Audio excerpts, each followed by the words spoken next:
ಬೆಂಗಳೂರಿನ ಖಾಸಗಿ ಕಾಲೇಜು ವಿದ್ಯಾರ್ಥಿಗಳಿಂದ ಕಿಡ್ನಾಪ್ ಪ್ರಕರಣ 4 ವಿದ್ಯಾರ್ಥಿಗಳನ್ನು ಬಂಧಿಸಿರುವಂತದ್ದು ಮಡಿವಾಳ ಪೊಲೀಸರು. ಆದಿತ್ಯ ಆರ್ ಭೋಸ್ಲೆ, ಶೌರ್ಯ ಅಗರ್ವಾಲ್, ಲಿಕುಂಜ್ ಸುಲ್ತಾನಿಯಾ, ಸೈಯದ್ ಮೊಹಮ್ಮದ್ ಬಿಲಾಲ್ ಬಂಧಿತ ಆರೋಪಿಗಳು. ಹಣಕ್ಕಾಗಿ ಸ್ನೇಹಿತನನ್ನ ಕಿಡ್ನಾಪ್ ಮಾಡಲಾಗಿತ್ತು. 2 ಗಂಟೆಯಲ್ಲಿ ಪೊಲೀಸರಿಗೆ ಲಾಕ್ ಆಗಿರುವಂತದ್ದು ಆರೋಪಿ ವಿದ್ಯಾರ್ಥಿಗಳು.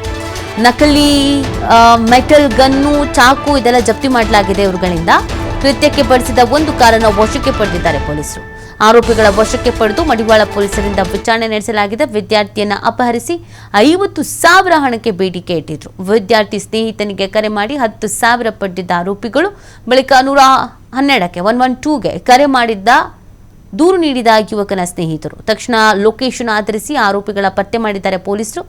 1,200 ಹಣವನ್ನು ಸ್ನೇಹಿತರ ಕಡೆಯಿಂದ ಹಾಕಿಸ್ತಾ ಇದ್ದ ಪೊಲೀಸರು ಈ ಮುಖಾಂತರವಾಗಿ ಮೊಬೈಲ್ ಆಕ್ಟಿವ್ ಇರುವಂತೆ ನೋಡಿಕೊಂಡು ವಶಕ್ಕೆ ಪಡ್ಕೊಳ್ಳಲಾಗಿದೆ. ನೋಡಿ, ವಿದ್ಯಾರ್ಥಿಗಳೇ ಕಿಡ್ನಾಪ್ ಮಾಡಿರೋದು, ಹಣಕ್ಕಾಗಿ ಅಂತ ಕಿಡ್ನಾಪ್ ಮಾಡಿರೋದು.